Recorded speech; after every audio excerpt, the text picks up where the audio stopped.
Je viens d'installer la dernière bêta d'iOS, iOS 26, et je te propose qu'on aille voir ensemble tout ce qu'il y a de nouveau avec cette mise à jour. Alors la grosse nouveauté de cette mise à jour, c'est bien entendu au niveau du design. Apple a libéré ce qu'ils appellent le Liquid Glass, un effet de design qui se base tout simplement sur la transparence. Regardez par exemple le centre de contrôle, il est complètement translucide, un effet que je trouve hyper agréable visuellement.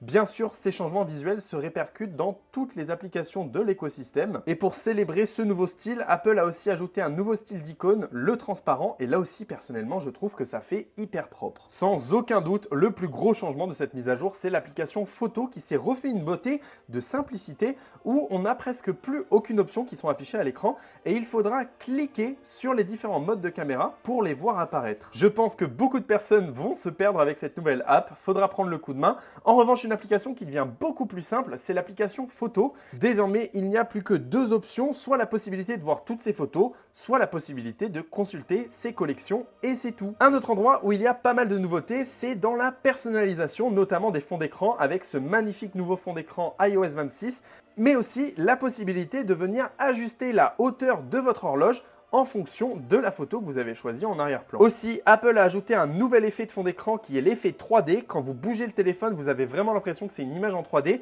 Personnellement, je trouve ça un petit peu creepy et pas très bien réussi. On verra si ça s'améliore dans le futur.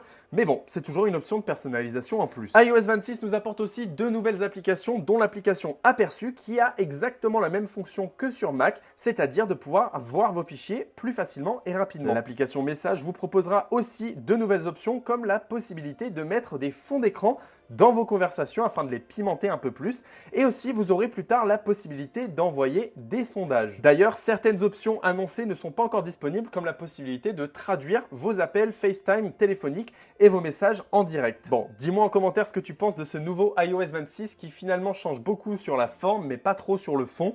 Personnellement, je suis hyper fan du nouveau centre de contrôle. Je trouve que ça fait super clean.